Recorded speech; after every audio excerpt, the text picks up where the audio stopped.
Phi Beta Sigma fraternity was founded January 9, 1914 on the campus of Howard University by brothers A. Langston Taylor, Charles I. Brown, and Leonard F. Morris. The fraternity's motto is culture for service, service for humanity, under the three principles of brotherhood, scholarship, and service. We also expound on those principles with our national programs of bigger and better business, education, and social action. Here on Syracuse University's campus, we was founded in the fall of 1975, and since then, Theta Xi Chapter here at Syracuse has 21 lines to pass through. We feel that our fraternity is a diverse brotherhood.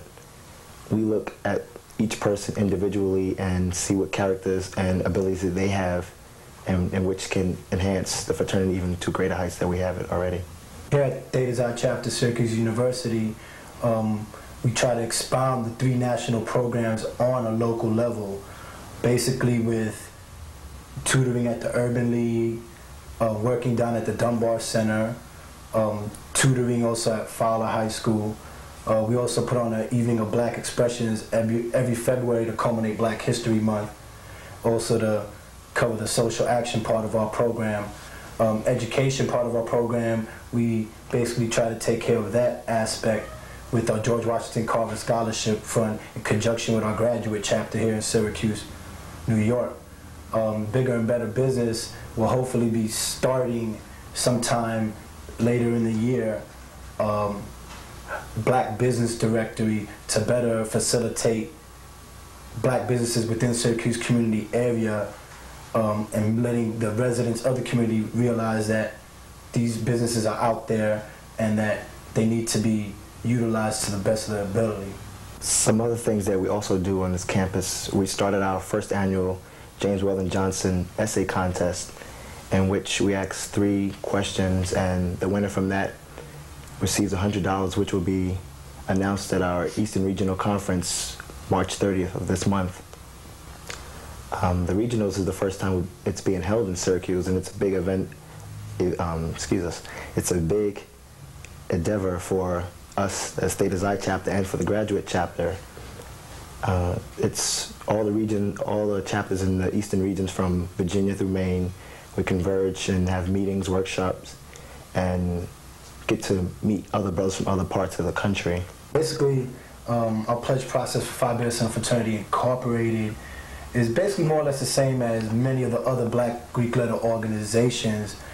They vary from chapter to chapter as far as length of time, as each chapter may see fit, depending on the progress of the different pledge classes, pledge lines. Here at Syracuse University, Theta Xi Chapter, our pledge lines usually go around 8 weeks in total. That's about chapter average. In that pledge process, we try to expound the virtues and the ideals of Phi Beta Sigma Fraternity Incorporated, and use that to facilitate a means of better enhancing the lifestyle and the lives of the brothers and hopefully the incoming brothers to the chapter and to the fraternity at large. With the pledge process, we like to emphasize brotherhood. That's one of the biggest principles this fraternity has. And in it, we put obstacles in the pledgees or future brothers' ways and see how they would try to maneuver into getting the goal which they want, which will eventually be becoming a member of Phi Beta Sigma. The reason why we walk in line, like with most other Black Greek organizations, is to promote unity. We feel that unity is something that's needed not only to become a Black Greek, but just to be a Black person in this country in general. If Blacks learn to stick together, we can overcome a lot of the problems that we do have in this country and also around the world. Going back to times of slavery, when, if you remember back in slavery times, the slaves used to have to walk in line together because they were chained up, and they used to have to learn how to walk in unison, and that's also symbolic of why we walk in line today. The pledge process is also a growing experience. You learn to know yourself, the persons that you're pledging with, and the people that you're pledging under. In it, we want you to learn how to use your time right, to use your mind in certain situations, and to also learn how to deal with people in a business-like aspect. As with most Greek organizations, it's first time for most people to actually learn to be more business-like or act accordingly, and that's another thing that's also deep-rooted within the pledge process.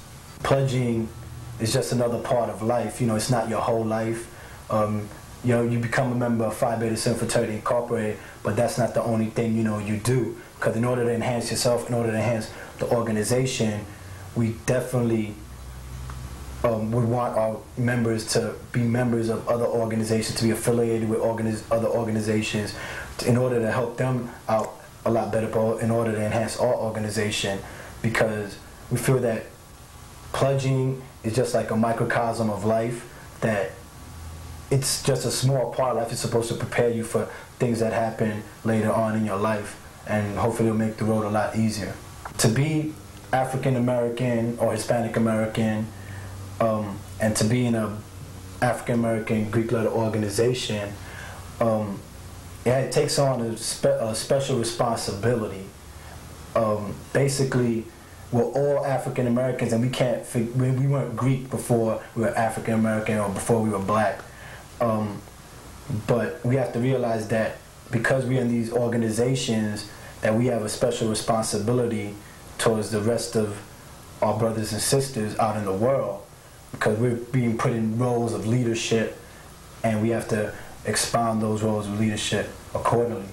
Most people tend to put the so-called black Greek on a pedestal, and whereas if they don't do something, it's, oh my God, what I'm going to do now, the deltas aren't doing this, or the sigmas aren't doing this, what are we going to do? And it shouldn't be like that. Being a black Greek means that you've just taken your life to one aspect where you just want to help others. You really don't have to be Greek to even do that, but some people join these so-called black Greeks just to help their fellow man or fellow woman, whatever it may be, and to also just become part of a deep history that most of these organizations do have, seeing that the majority of them, like 75 years or older. It's somewhat like a close-knit family, and the term black Greek is also coming under fire also. Most people want us to get away from the Greek letters and use other, more African letters such as Swahili, and other languages. But I personally feel that we should stick with the Greek letters, because we have 76 years of history and each letter means something, and it's kind of hard just to change in mid, after so many years of history and so many years of culture, just to change the letters. And if you look back at it anyway, the Greek alphabet did come from Africa. It just was stolen as everything else was from us and used and gave a different name. The Greek Freek here at Syracuse University was started back in the 70s by Kappa Alpha Psi fraternity, and since that time, from I think it started in a dining hall, if I'm correct, it's grown to be the largest black event on this campus and also on the East Coast. Last year we had close to 6,000 people at Manley Fieldhouse to watch the 4 fraternities and 4 sororities step against each other in a competition. A lot of people think that, it's a very easy thing to do, that it's also just, something that we do just for fun and games, but stepping originated from ancient African tribal ritual dances, and a lot of times, I feel that we lose a lot of that aspect when we actually go out and step, that we don't remember or whence our stepping originated from. And that's just a comment I always like to throw in to make people aware that, we can't forget where it once came from. We're known as the People's Fraternity. We don't want a certain kind or a certain mold. It's anyone. We take individuals and we want that individuals. So if you're a bookworm before, you're going to be a bookworm as a Sigma. You're not going to change. If you're loud and obnoxious before and you want to pledge and you have the qualities, you're still going to be loud, obnoxious. It doesn't mean anything. There's not a certain mold of a Sigma. You're just everyday people. We're perceived as the type of gentlemen, type of men that could easily be approached, because we've been known to be like the common people's fraternity, the common man's fraternity, in the sense that we don't have any typical stereotype or stigmatism attached to us. We basically, because of our individuality and each member's uniqueness, we're able to keep that uniqueness and individuality and better enhance the organization and the community. What I want people to think of Sigma or Phi Beta Sigma is basically what we're doing now in the present and what we've done in the past. People that are easily approached, people that are out there willing to give a lending hand. We may not be the so-called maybe trailblazers in every aspect of life, but if we're easily able to be approached by the community, by our fellow peers, we feel that in that we'll be able to get the job done, whatever it may be.